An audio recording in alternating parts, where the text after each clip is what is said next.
Welcome to Wife Cheating Story. I hope you have an enjoyable and relaxing time listening. Let's get started. They said my son was dying. The words didn't come with thunder or lightning. They came in a low voice, muffled by the sterile hum of machines and the scent of antiseptic that clung to every inch of the hospital walls. He may not make it through the weekend, the nurse had said, eyes cast downward like the truth was too heavy to look me in the face. Riley, 17, bright, sarcastic, painfully smart, was deteriorating faster than any of us could understand. And I couldn't do a damn thing to stop it. I sat in the passenger seat of the hospital shuttle, hands clenched in my lap, knuckles bone white. Camille sat beside me like a statue, her face unreadable, her body turned slightly away. The windows let in a pale, winter light, but it didn't warm the air between us. She hadn't said a word since the nurse spoke. Her fingers were clasped tightly in her lap, her engagement ring catching the light just enough to irritate me. She'd cried in front of the nurses earlier, loud, heaving sobs that drew glances of sympathy from everyone in the hallway. But I knew Camille. I knew her tells. Those tears hadn't been sorrow. They'd been strategy. Something was wrong, and it had been wrong for a long time. Riley's illness didn't come all at once. It began subtly, sluggish mornings, skipped breakfasts, a few bruises that couldn't be explained by sports or clumsiness. At first, we thought it was just stress. Exams, pressure, maybe even a mild viral infection. But it escalated. Nausea that kept him bedridden. Fevers with no traceable cause. His skin turned ashen, and his weight dropped by the week. We tried specialists. Tests. More tests. Everything came back clean. And yet, the boy I raised, the boy who once beat me at chess by predicting my moves 5 steps ahead, was wilting before my eyes. The shuttle pulled up to the hospital entrance. I stepped out first, holding the door for Camille like muscle memory. She didn't look at me, just walked past, clutching her purse like it held the meaning of life inside. I followed her through the automatic doors, past the receptionist who offered a polite nod, and up the elevator to the 6th floor. Pediatrics. It shouldn't even have had a room ready for a 17-year-old, but Riley had practically become part of the furniture at this point. The nurses smiled when they saw me. Some looked away when they saw Camille. When we entered the room, Riley was propped up against a mountain of pillows, eyes half-lidded, lips cracked.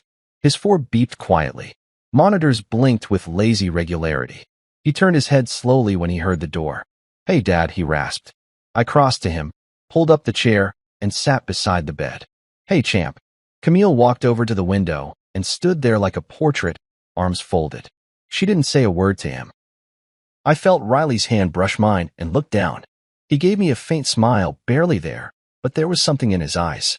Something sharp. "Awake." He whispered, "Can you look at my back?" I blinked. "What?"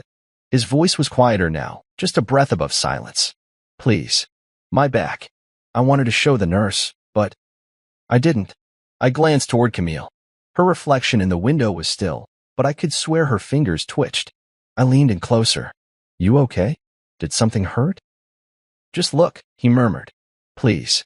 My chest tightened. I nodded slowly. "All right. Let's do this right. I'll help you turn a little." His skin was clammy, pale like wax. I eased the blanket back and gently turned him onto his side. The hospital gown shifted, and I froze. There were marks. Not random bruises or irritation from N4. These were precise. Lined up. Some red, some older and bruised. Small punctures. Dozens of them. I reached out, fingers trembling, and touched the edge of one. "Riley, what the hell?" He didn't answer. His eyes were closed again. I turned sharply. "Camille." She turned slowly, her face unreadable. I stepped into the hallway and bellowed, "Doctor." "Nurse." "Now." Within seconds, footsteps thundered toward me. 2 nurses and a young intern doctor came rushing in. I pointed to the bed, voice shaking. "Something's not right. You need to look at his back. Right now. And call the police." One of the nurses gasped the moment she saw the pattern. The doctor's eyes widened. "I'll get Dr. Beck." "And security." I turned back to Camille. She hadn't moved. But her face, the color was gone. Her lips parted slightly, and for the first time in weeks, I saw a crack in her perfect composure. "What is this, Camille?" I asked, voice low. She blinked slowly. I don't know." But her voice lacked conviction.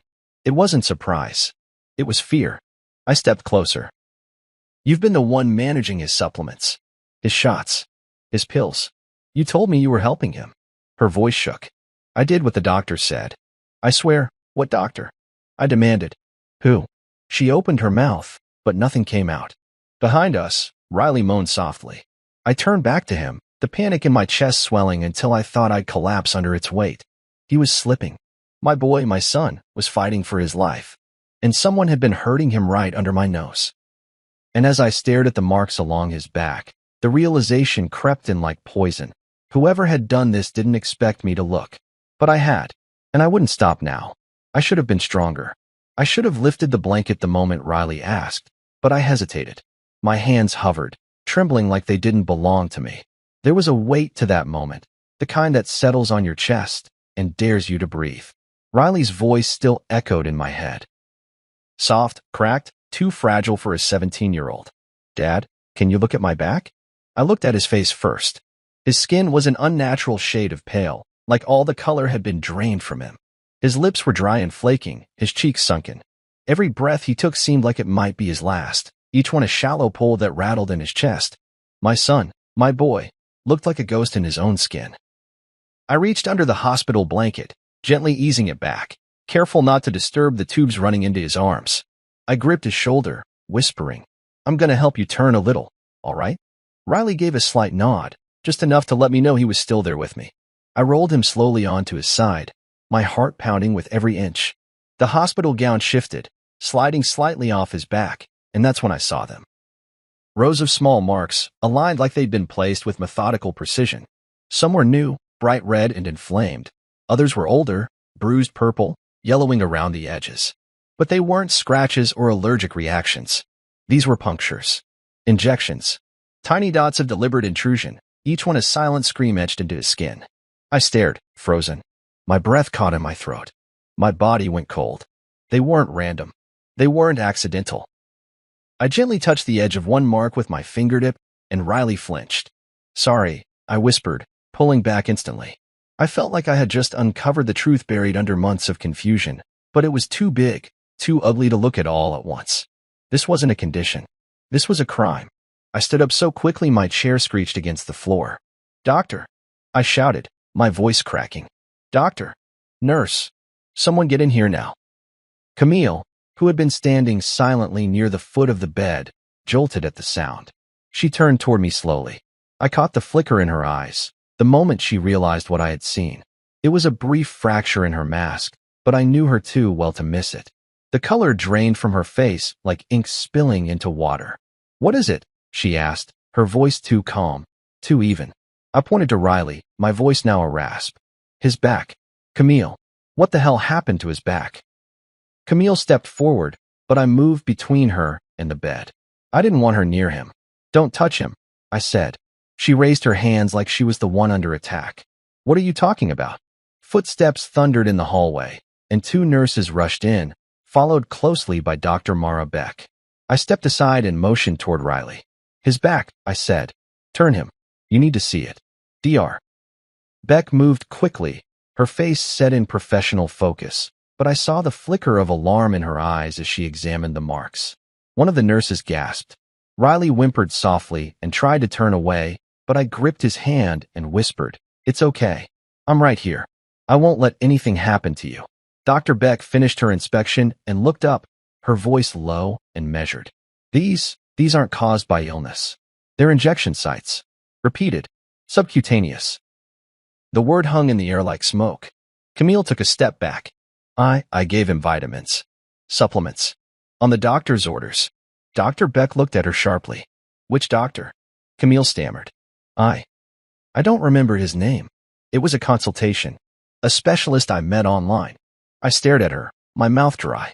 You gave our son injections? Without telling me. It was natural, she insisted, her voice rising now, panicked. They were homeopathic blends, B12, minerals, herbs. He was so tired all the time. I just wanted to help. You hit it, I said, my voice low. You never said a word. I didn't want to worry you, she whispered. You were already stressed, working late, always tired. I thought I was doing the right thing. You thought. I repeated slowly. You thought. Dr. Beck straightened up and turned to the nurse. We need a full toxicology screen. Now. And notify hospital security. I want the police here, I said, my voice louder now. This isn't medical. This is criminal. Camille was shaking her head. You're overreacting. Am I? I stepped toward her. You've been injecting our son for months. And you didn't tell a single doctor. You didn't tell me. And now he's lying there, dying, and you want me to believe this was just vitamins? She didn't answer. Just backed toward the door. Security's on their way, one nurse said. Do you want us to restrain? No, I cut in. Just make sure she doesn't leave the floor. Camille stopped in the doorway. Her expression shifted. Something hard crept into her eyes. Not fear. Not regret. Something colder. You don't understand, she said softly. You think you're the hero in this story. And then she turned and walked into the hall, escorted by security. I turned back to Riley. He had tears in his eyes, but they didn't fall. His lips parted. I didn't know if you'd believe me. My heart shattered into 100 pieces. I do, I said. I pulled the chair close again and took his hand. I believe you. I see everything now, and I'm going to fix it. He blinked slowly. Promise. Promise, I whispered. But inside, I wasn't calm. Inside, a storm had started. The kind that doesn't pass quietly. The kind that tears everything apart. And when it was done, I swore Camille would never be able to hide behind tears again. Not when truth had finally come out from beneath the sheet. Dr. Mara Beck didn't say anything right away. She just stood there, her gloved hands hovering above Riley's exposed back, her eyes narrowing as she examined the rows of punctures. The silence pressed in around us, thick and oppressive. The nurse beside her shifted uncomfortably, glancing at Camille, then at me, and then back down at Riley's skin like she couldn't believe what she was seeing. Finally, Dr. Beck let out a slow, controlled breath and straightened up. Her voice was quiet but weighted. This is unbelievable. I clenched my fists at my sides. You're saying they're all injections? Yes, she said. Repeated subcutaneous injections. Small gauge. Probably insulin needles or something similar. The patterns, the spacing. This wasn't done in a clinical setting. But it wasn't random either. Someone was doing this on purpose. My legs nearly gave out. I had to grip the edge of Riley's bed to keep steady. You mean to tell me this isn't a side effect? Not from medication or some allergic reaction or... No, she interrupted gently, her tone firm, steady. This isn't how those things present. This is controlled and repeated. Someone's been injecting your son. Behind me, Camille let out a choked sob. It was vitamins, she said quickly. I told you. He was so weak. The specialist I talked to online said B12 and herbal blends would help. Dr. Beck turned toward her. What specialist? Camille paused. I don't remember his name. He wasn't a hospital doctor. It was more like a holistic consultant. He sent me supplies. Custom blends. Do you still have them? Dr. Beck asked, eyes narrowing. I think so. Somewhere at home. I can find them, Camille stammered. But I only did what he told me. I didn't think, exactly. I cut in, stepping between her and the bed. You didn't think. You just started injecting him without a single doctor's supervision. Camille's eyes darted to Riley, who had turned his head slightly, watching her with exhausted, glassy eyes. I didn't want to scare anyone, she said, barely above a whisper. I thought I was helping. You didn't tell me, I said, my voice cold. You never told me. You were already distant, she snapped suddenly, her voice laced with something sharp. You barely noticed what was happening half the time. You were always at work, buried in deadlines. I was the one home with him. I did what I thought was right. My jaw tightened, rage bubbling up just beneath the surface. You poisoned him, Camille. I didn't, she began, but the door opened and Officer Griggs stepped in, a tall man in his mid-30s with a clipped beard and eyes that took in the entire room in one sweeping glance. He had his badge on display and a notepad already out. I got called by hospital security, he said. Someone said there were concerns about a minor being injected improperly. Can someone fill me in? Dr. Beck nodded. You'll want to look at this, officer. She guided him to Riley's bedside and lifted the gown again briefly. Griggs leaned in, studied the marks, then gave a low whistle. Damn, that's not from a hospital protocol. No, she confirmed. These aren't from us. They're irregular, inconsistent, and not from any procedure we've administered here. He came in with them. Officer Griggs turned toward me. Who's been administering medications at home? My eyes locked onto Camille. She blinked. Just me, she said, her voice small. Griggs raised an eyebrow. And what were you giving him? Vitamins, she said quickly. It wasn't anything serious. I didn't think, do you have a prescription or a medical note from a doctor? Camille hesitated. It was all online. It wasn't formal. Griggs scribbled in his pad. I'll need the name of the supplier, the contents of anything you gave him, and any communications you had with this consultant. We'll be collecting that as part of the investigation. Camille started to cry again, loud, sudden sobs that felt too performative, too sharp around the edges. I'd seen this act before. The quivering lip, the widened eyes, the way she wrapped her arms around herself like the world was attacking her. But it didn't touch me anymore. I saw it now for what it was: deflection. She wasn't crying for Riley. She was crying for herself. I didn't mean to hurt him, she whimpered. Please, you have to believe me. Officer Griggs didn't move. That's not for me to decide. That's for the DA. He stepped into the hall to radio for support. Dr. Beck followed him to brief him further. I turned back to Riley, who looked so tired it made my chest ache. I sat down beside him again, taking his hand gently. Riley, I whispered. You awake? His lips parted. A little. You're safe, all right? I'm going to get to the bottom of this. He didn't speak, but his hand tightened around mine. Then his voice, hoarse and almost inaudible. She said it would make me strong, that it was helping. I closed my eyes, rage and sorrow mixing into something corrosive in my throat. Did you believe her?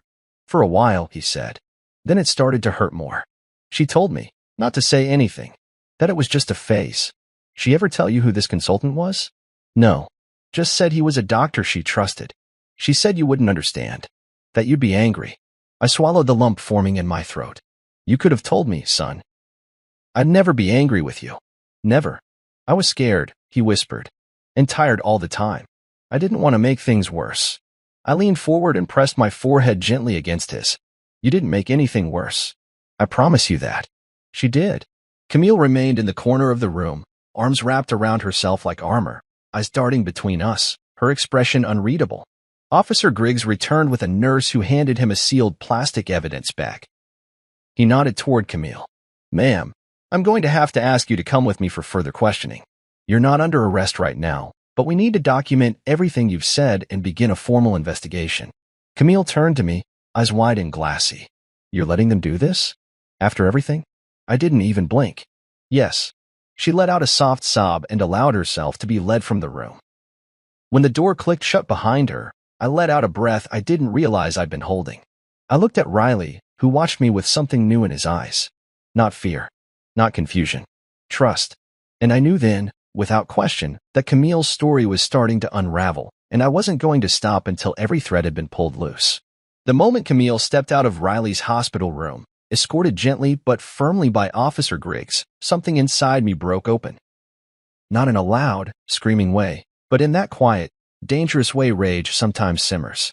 The kind of break that makes everything sharp. My senses felt dialed into unbearable detail: the beep of Riley's monitors, the slight shuffle of nurses outside, the antiseptic sting in the air. My world had shifted, and there was no going back.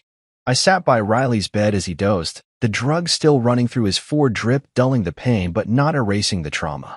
His fingers twitched from time to time. I watched him closely, as if afraid he might disappear if I looked away. He was so thin. I couldn't remember the last time he'd eaten a full meal without getting sick. Camille had always said it was the medications. His stomach's just sensitive, she'd say, brushing it off like it was nothing. But now I realized those moments were never nothing. They were signs. And I'd missed every single one. I let my head fall into my hands, guilt crashing over me. How did I let this happen in my own home? How could I have been so blind? When Riley stirred, I straightened immediately. Hey, I said softly, brushing the hair from his forehead. You okay? He nodded weakly. Water. I poured a little into a cup with a straw and held it to his lips. He drank slowly, then leaned back.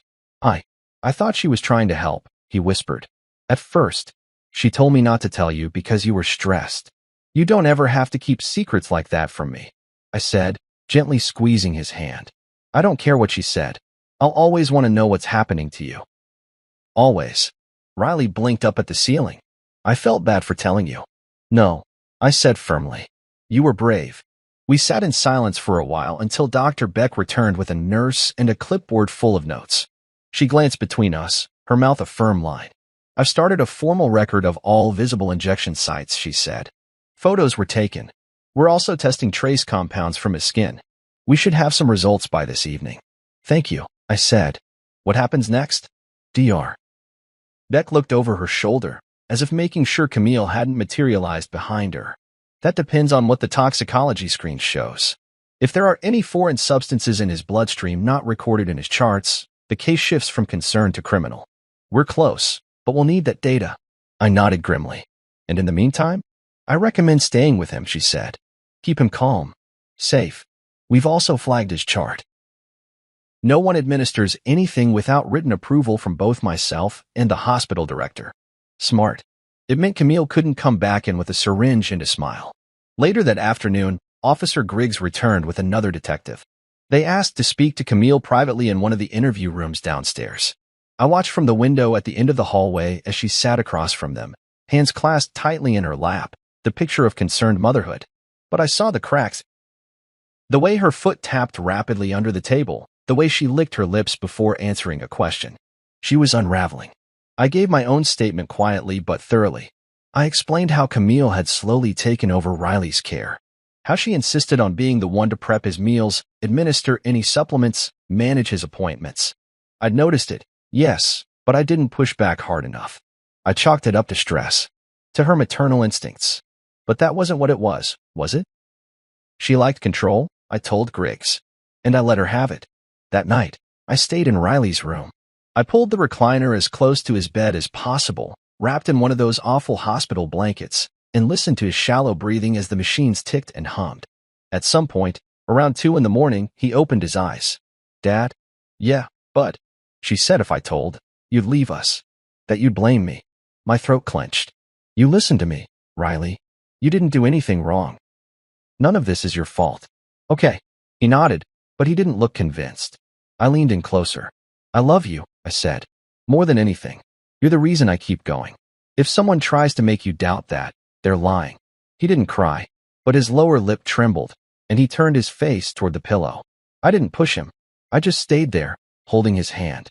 The next morning, Dr. Beck came in with a new face, someone I hadn't seen before.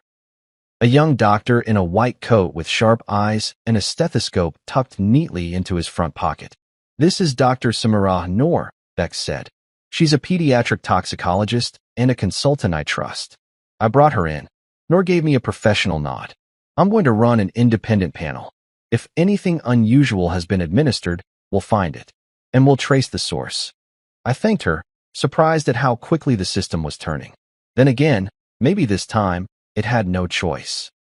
Camille remained in hospital custody. Not arrested yet, but detained. Her story was starting to fall apart. I'd overheard her telling one of the social workers that she'd only given Riley vitamins once or twice. But Riley's back told another story. So did the nurses, who remembered her pushing them out of the room when it was time for his medications. I stared at my reflection in the hospital window that night, unshaven, exhausted, but awake in a way I hadn't been in years. Camille's carefully built lie was coming down, brick by brick. And when the last one fell, I would be ready. Because if she thought I wouldn't fight for my son, she never knew me at all. By the time Dr. Samirah Noor returned with Riley's preliminary toxicology panel, I had already convinced myself we were chasing ghosts. That maybe, somehow, there would be nothing conclusive, just another round of medical gray areas we'd have to sift through. I'd prepared for disappointment. But the look in her eyes when she walked into Riley's room made me sit up straight. She closed the door behind her before speaking. I've never seen levels like these go unnoticed for so long, she said quietly. Your son has elevated traces of arsenic, antimony, and thallium in his bloodstream. Low doses. Prolonged exposure. Someone has been poisoning him, very carefully. I couldn't move. For a second, my brain refused to register what I was hearing. You're sure? As sure as I can be without biopsy-level confirmation, she said. The levels are just below the threshold of traditional hospital flags, which is likely why no one caught it earlier. But over time, they wreak havoc. Organ degradation, neurological symptoms, gastrointestinal distress. Everything you described fits. I looked over at Riley, who was asleep with his head turned slightly toward the window, unaware of the storm unraveling around him. So it wasn't just injections, I said slowly. It was in his food? His drinks? Dr. Noor nodded grimly. Likely a combination. Arsenic can be dissolved in liquids. Thallium, too. The bruising on his back suggests subcutaneous injections were only part of the process. Whoever did this was methodical. Careful. The rage that built in my chest didn't roar. It settled in, dense and cold. Camille. She'd always insisted on prepping his meals. Always said Riley was too sensitive for processed snacks. Always had a special regimen of smoothies and supplements, stuff she mixed herself and labeled natural cures. I stood up slowly. We need to press charges. Dr. Noor touched my arm. The hospital has already submitted our findings to Officer Griggs. But there's something else. We found something odd in his recent blood work, fragments of trace compounds from a synthetic stimulant. Very obscure. I wouldn't have caught it if I hadn't cross-checked with FDA blacklists. Meaning someone used a chemical that's no longer legal in the US but still exists on the black market. Someone with pharmacological knowledge. Not just a desperate parent with a drawer of vitamins. A new name surfaced in my mind like a splash of oil in water, Camille's consultant. The one she claimed had sent her treatments. I hadn't bought it, not entirely. But now it clicked into place. She hadn't done this alone. When I returned to Riley's bedside, I sat back down and took his hand. It was warm. That hadn't been true in weeks. He stirred, eyes fluttering open. Dad? I'm here, I said, giving him a tired smile. You're safe. His brow furrowed a little. Where's Mom? I hesitated. She's away for now. He nodded slowly, almost like he expected it. Did you find out what she gave me? I looked him in the eyes. Yes. And it wasn't medicine, Riley. It was poison. His breath caught, just for a moment, but he didn't look surprised. That alone shattered something in me. My son had been hurting, suffering, scared, and he'd expected this truth all along. I wanted to tell you, he whispered. I really did. But, she said if I did, we'd lose everything. I leaned closer. What do you mean? She said if you found out, you'd leave. That we wouldn't be a family anymore. That you'd blame me for being weak. Riley, I said, my voice thick. You are the strongest person I know. He blinked, slowly, and then said something that stopped the air in my lungs. She used to talk to someone on the phone at night. A man. Said he was helping her. One time I heard her say, I gave him the right dose, G. Just like you said. My stomach turned to ice. G. He nodded. She always whispered it. But one night, she dropped her phone. I saw a name on the screen before she grabbed it. Just a letter. G. I stood up slowly, brain already spinning. You did nothing wrong. I want you to know that. You were manipulated. You were targeted. Riley looked down. I didn't want to be the reason everything fell apart. You were never the reason. She was. I left the room and found Dr. Noor in the hallway. I need a favor. She raised an eyebrow. Go on. I need you to give me time alone with Camille's hospital bag. The one she kept at the nurse's station. She brought it in every day. Said it had her journal, supplements, private medications. I'll see what I can do, she said, and within minutes, I had access to the bag under pretext of emergency medical review. Inside, beyond the cosmetic pouch and mints, was a small leather-bound notebook. The handwriting was unmistakably Camille's, perfect cursive, loops and flourishes. I flipped through it. Page after page of dosage notes, meal logs, behavioral observations, some of them about Riley, others, names I didn't recognize. But one page stopped me cold. 2.5 in policy matures at 18. Needs to remain natural death. G. Says subtlety is key. I read it twice before I could believe it. Camille had taken out a policy. A life insurance payout that would only trigger before Riley turned 18, and only if the cause of death was ruled natural. This wasn't desperate parenting. This was premeditated. I found Griggs that afternoon and handed over the notebook. He flipped through it, shaking his head. You weren't wrong to trust your gut. We're filing an emergency warrant for her home. We'll look through her devices, drawers, everything. And if she's got a handler named G, we'll find him. Back in Riley's room, I took my son's hand again. It's going to get better now, I said softly. You were brave. You told me the truth. And that gave us the peace we needed. He smiled faintly, but then his face clouded over. She said you'd never believe me, he whispered. That no one would. I leaned in and looked him in the eyes. Then I guess she doesn't know me at all. They raided the house just after sunrise.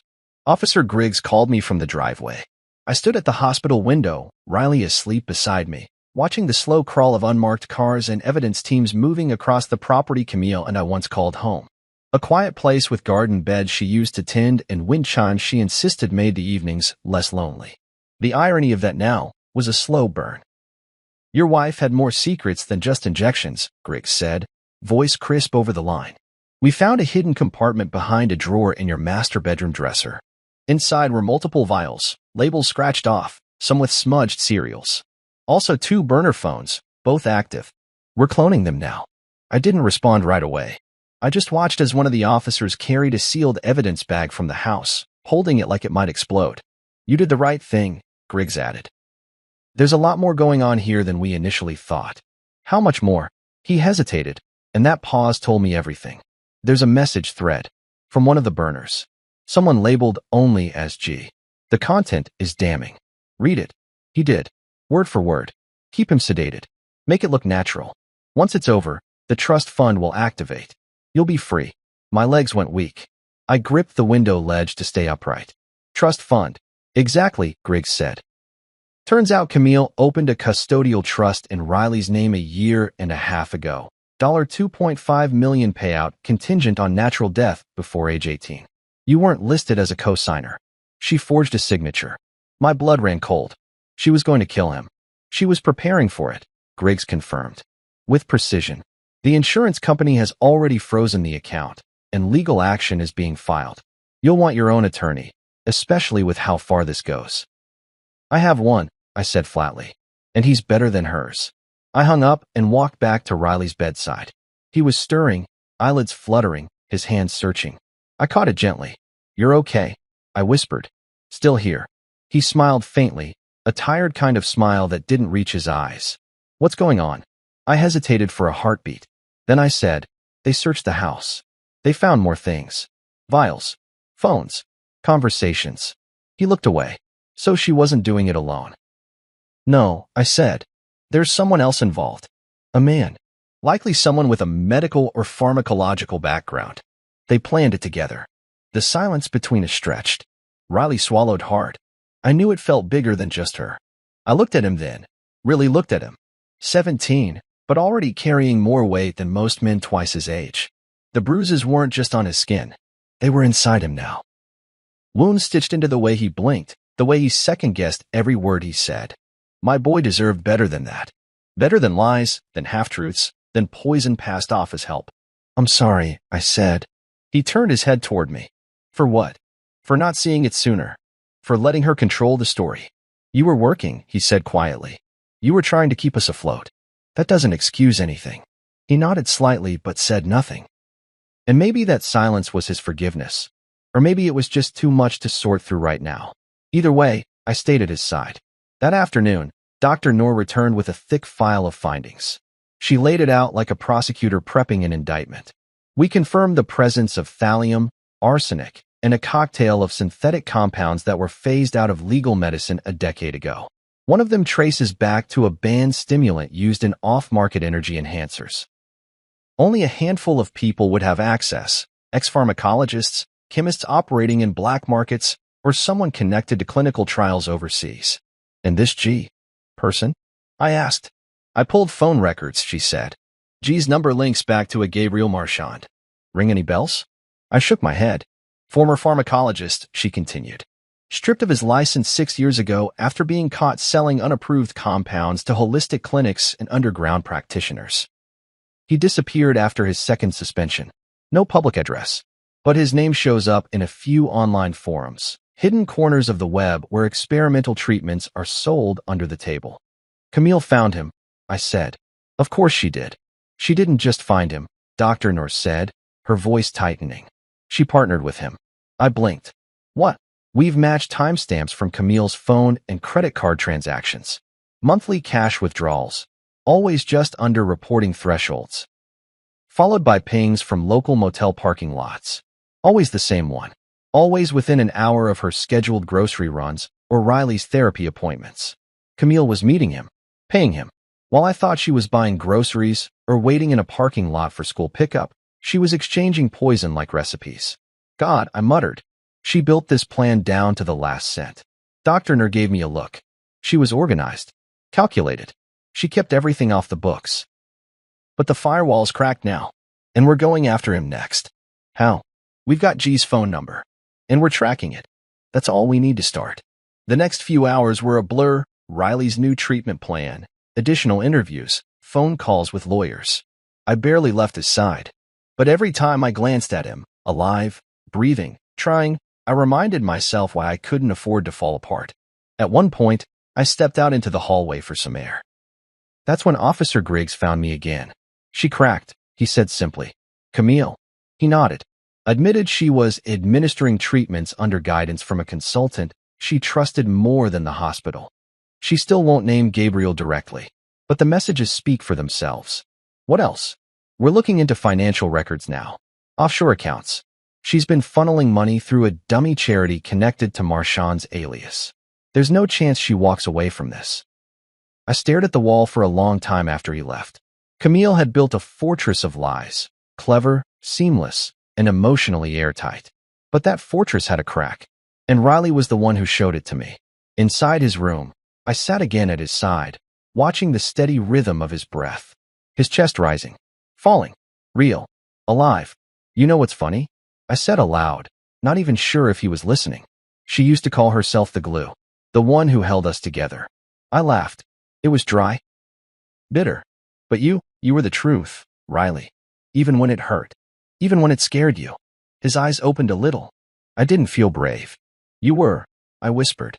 You are. Outside, the sun was setting, gold light bleeding through the window blinds. For the first time in weeks, I let myself believe he might see another one tomorrow. And the next. The firewall was cracking, and we were finally coming through. They wouldn't let me into the interrogation room. Legal protocols, they said. Conflict of interest. Emotional proximity. But I still saw her through the glass, Camille, seated across from Officer Griggs and Detective Liao, her fingers twitching against the metal table like she was counting something invisible. Her wedding ring had been removed. Her hair, usually pristine, was pulled back in a loose knot. She looked tired, but not broken. I stood behind the two-way mirror, fist clenched so tightly the bones ached.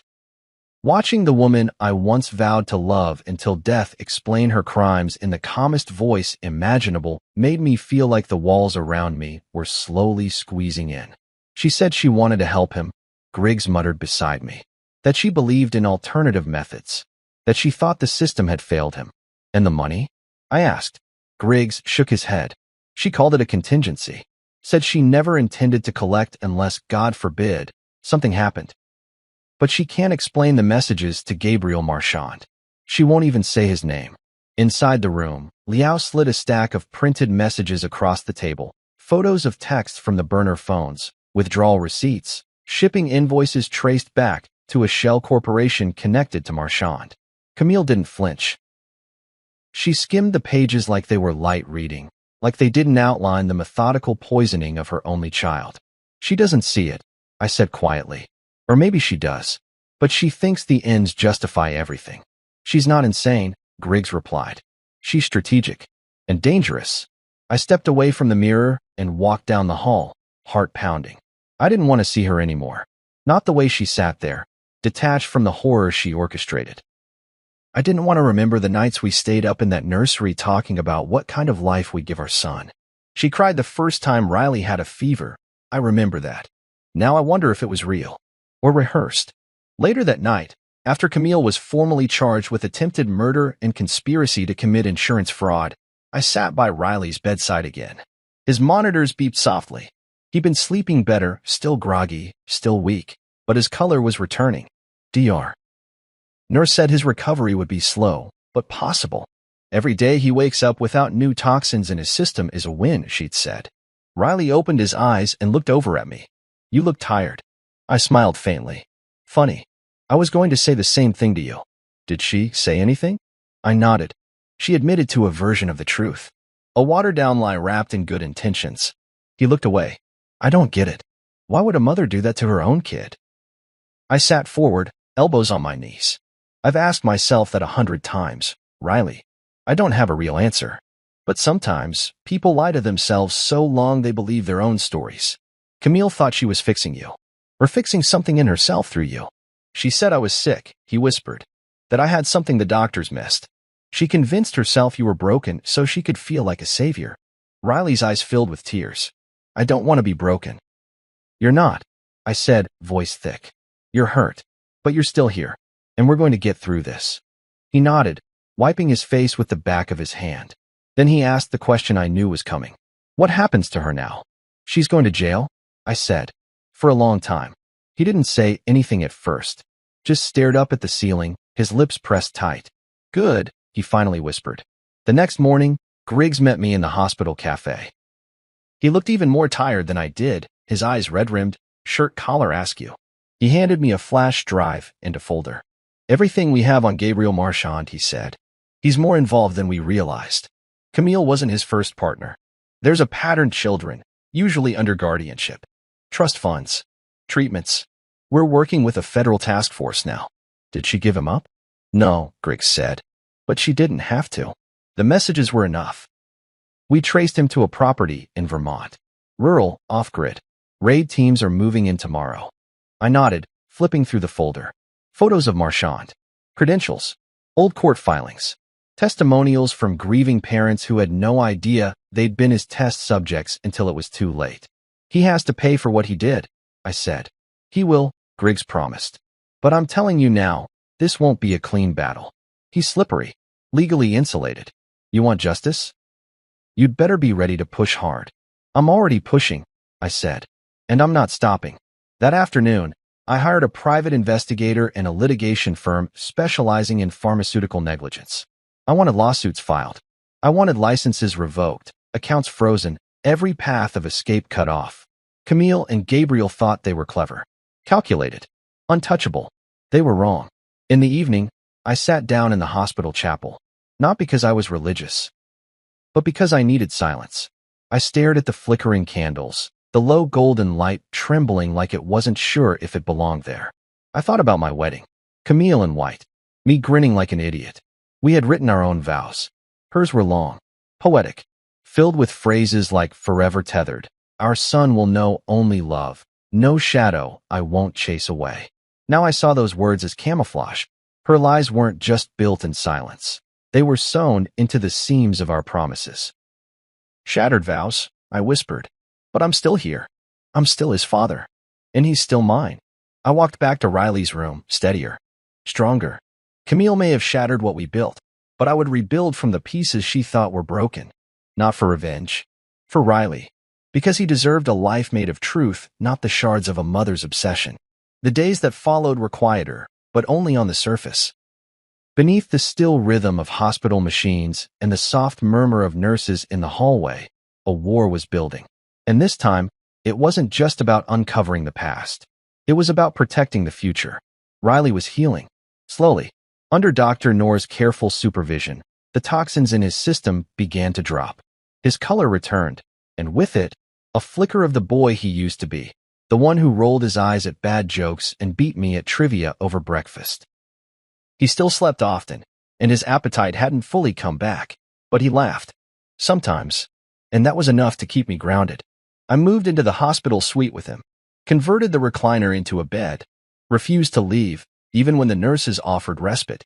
I wanted to be there for every medication, every visit, every sigh in the night. I didn't trust anyone else. Not anymore. Camille's name wasn't mentioned unless Riley brought it up.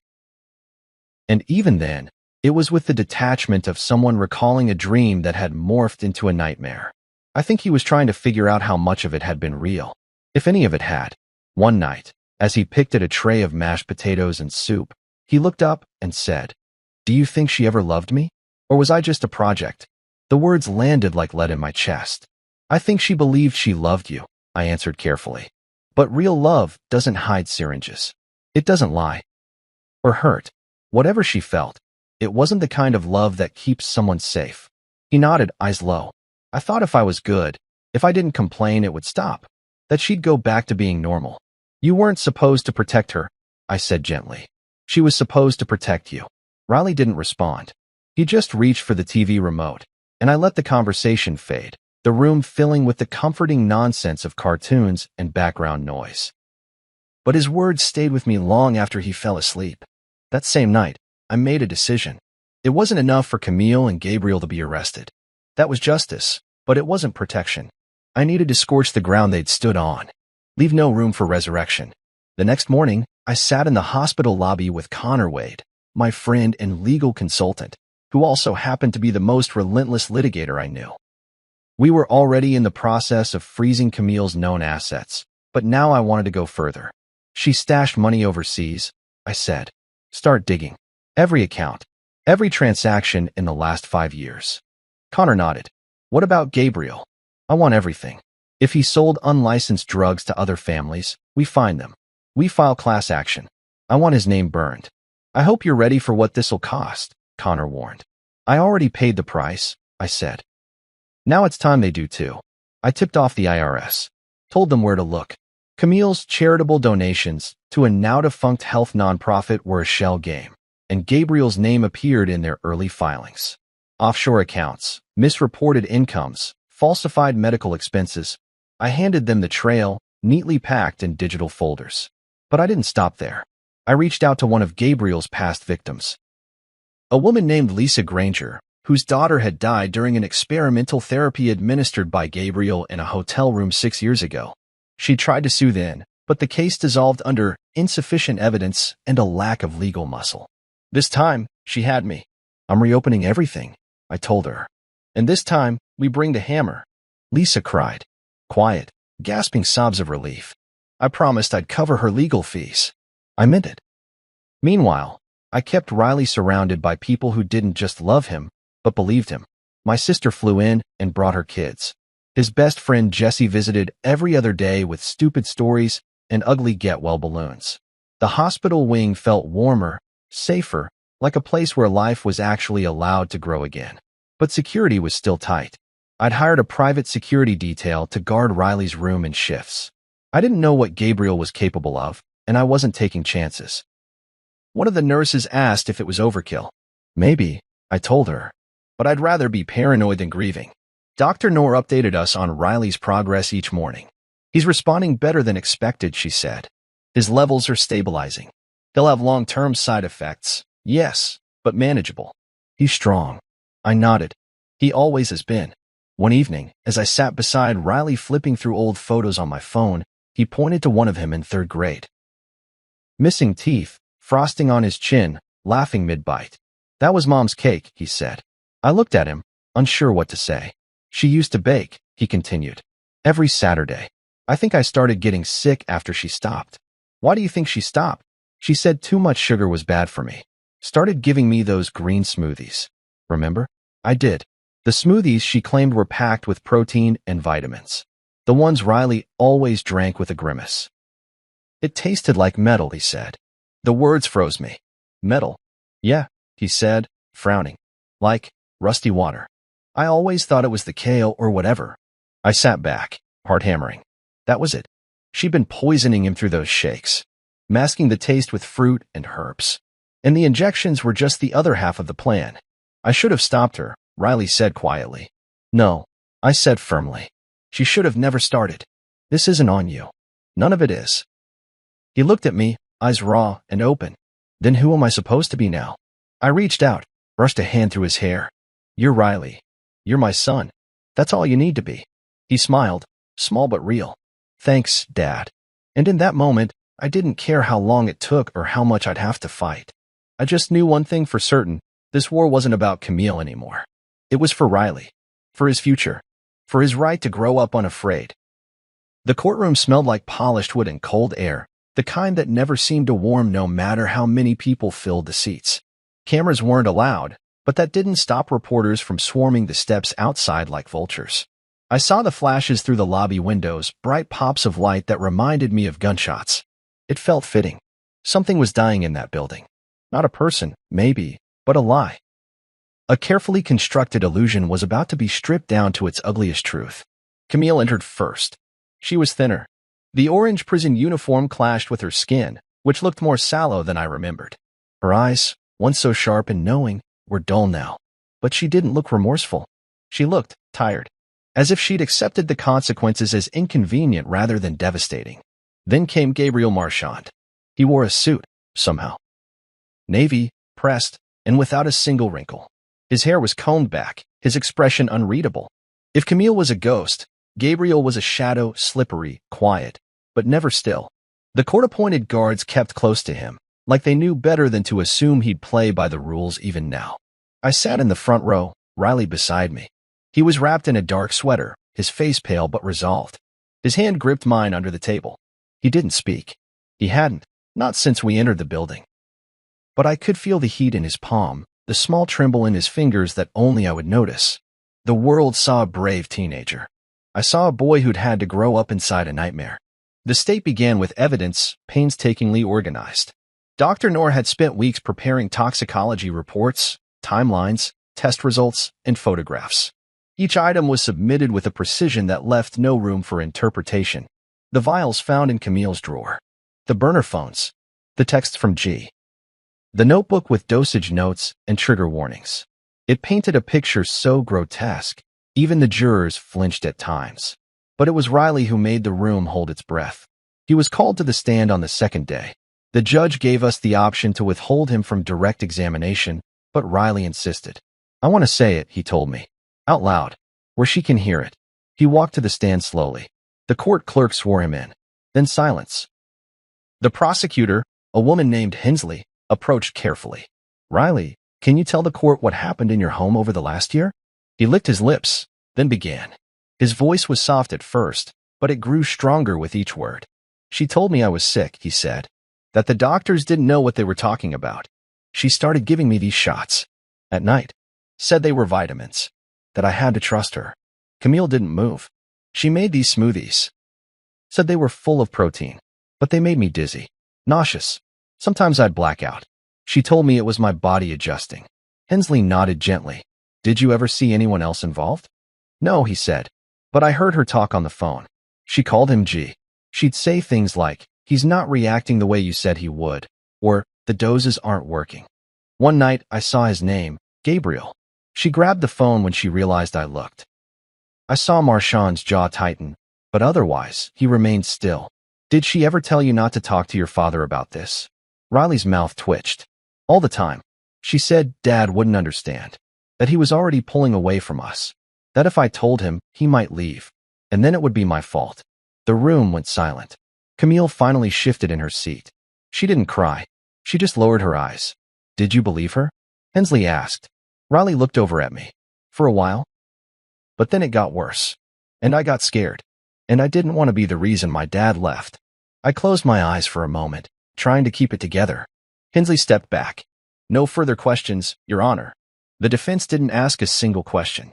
They just quietly passed on cross-examination. Camille's attorney looked hollow. Marchand's attorney didn't even glance up. The silence said everything. Later that day, Hensley read aloud the message that sealed their fate. Keep him sedated. Make it look natural. Once it's over, the trust fund will activate. You'll be free. There was a collective intake of breath in the courtroom. One of the jurors wiped tears from her eyes. I saw the judge flinch, just barely, but it was enough. By the end of the week, the verdict came in. Guilty. On all counts. Camille was sentenced to 27 years. No parole. No probation. Her crimes were deemed a grotesque betrayal of maternal duty by the judge. Gabriel Marchand received 32 years. His license, long since stripped, was cited as evidence of intent. He'd known the damage he was causing. He just didn't care. Neither of them looked at Riley as the sentences were read. But I watched them both. And I made sure they saw me. Later, outside the courthouse, reporters clamored for quotes. I didn't say much. Just one line. Justice doesn't end with a sentence. It starts there. I meant it. Because I'd made sure they didn't just go to prison. I made sure their reputations were shattered, their assets seized, their names smeared across every media outlet. Every false patent Gabriel had registered was exposed. Every hidden account Camille tucked away was drained and redirected into a trust, one Riley would own outright on his 18th birthday. They didn't just lose. They were erased. At home, Riley asked me once, do you think it'll ever stop hurting? I answered truthfully. No, but it'll hurt less. Because now, you're safe. And in that courtroom, with his voice steady and his truth finally heard, my son didn't just survive his monsters. He defeated them. 6 months had passed. I never believed peace could be found in silence, but here, It hummed like a steady heartbeat. Our new house, small, lake-facing, and simple, was nothing like the one Camille and I built in the suburbs.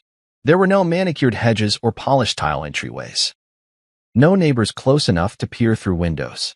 Just a porch that creaked when you stepped on it. A dog named Murphy who barked at birds like they were personal threats, and Riley's laughter echoing through the trees when he was strong enough to run again. That was enough. Riley had grown into his scars, not with bitterness, but with quiet resolve. His body still ached, and his medications were down to 3, which Dr. Noor called a miracle. He sketched again.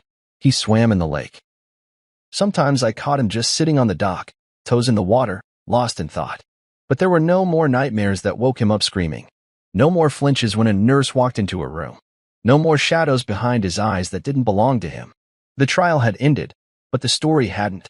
Camille was serving her time in a state facility 2 hours away. I never visited. Neither did Riley. He hadn't asked once. Her letters arrived monthly, each one more desperate than the last. The first few tried to explain. Then they begged.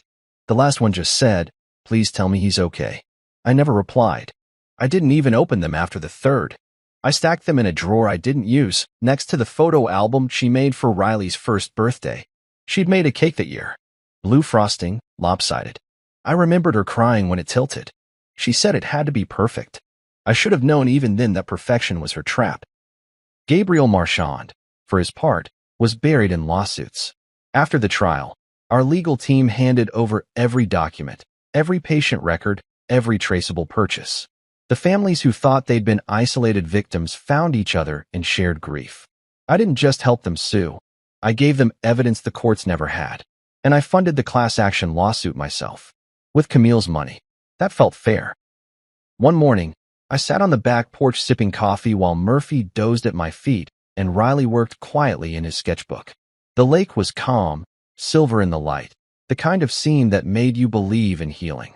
My phone buzzed. A news alert. Inmate Camille Wren hospitalized after incident in prison. I read it twice. She'd survived, but barely. An altercation with another inmate. No weapons. Just fists and fury. Prison had its own kind of justice. A place where betrayal wasn't abstract. It was personal. I didn't react. I just locked the screen and slid the phone face down on the table. Riley looked up from his notebook. "Everything okay?" "Yeah," I said. "Just spam." He stared at me for a second longer, then went back to drawing. We didn't talk about her much. Not because we were avoiding it, but because the air didn't need her name anymore. She was a ghost with no room left to haunt. And Riley, he'd stopped carrying her weight on his back. That afternoon, we went into town for groceries. The cashier, a gray-haired man with a kind smile, greeted Riley like they were old friends. "Getting taller every week," he joked. Riley smiled. "It's the cereal." The man chuckled. "Keep growing, kid. The world's waiting." On the drive home, Riley turned to me and asked, "Do you ever think you went too far?" The question didn't surprise me. I'd been waiting for it. I kept my eyes on the road. Sometimes. But I also think if I hadn't, she'd still be out there. So would he. And someone else's kid might be next. He nodded. "I get it. I don't know how to feel." "You don't have to," I said. "Not now. Maybe not ever. You survived something unimaginable. You get to feel however you need to feel." He was quiet a long time.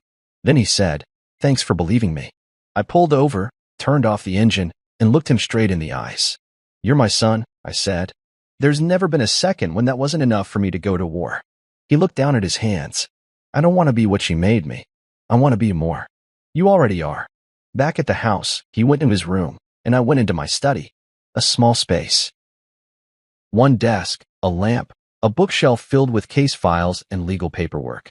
On the top shelf sat a leather-bound journal. My ledger. Not of money. Of promises. I opened it and turned to the first page.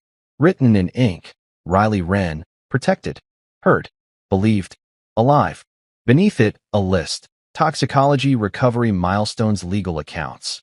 Closed lawsuit progress. 6 of 12 families filed Camille's trust fund. Reassigned Marchand's licenses. Blacklisted in 3 countries Riley's college savings. Secure, I stared at it a long while. Then I wrote one more line at the bottom. Debt settled. That night, Riley joined me on the dock. Murphy chased fireflies along the grass. The stars were brighter than they had any right to be. I'm thinking of taking art classes, he said. I looked at him. That sounds good. He glanced over. You think it's weird? After everything? I think it's the bravest thing you've ever said. He smiled, and this time it reached his eyes. We sat in silence again, not because there was nothing to say, but because we had finally said enough. And as the wind moved across the water and the world stayed quiet for just one more breath, I knew that ledger in my mind, the one where a father tallies his failures and triumphs, was finally balanced. Not because I destroyed the monsters, but because I protected what mattered. And in my ledger, that's a debt paid in full.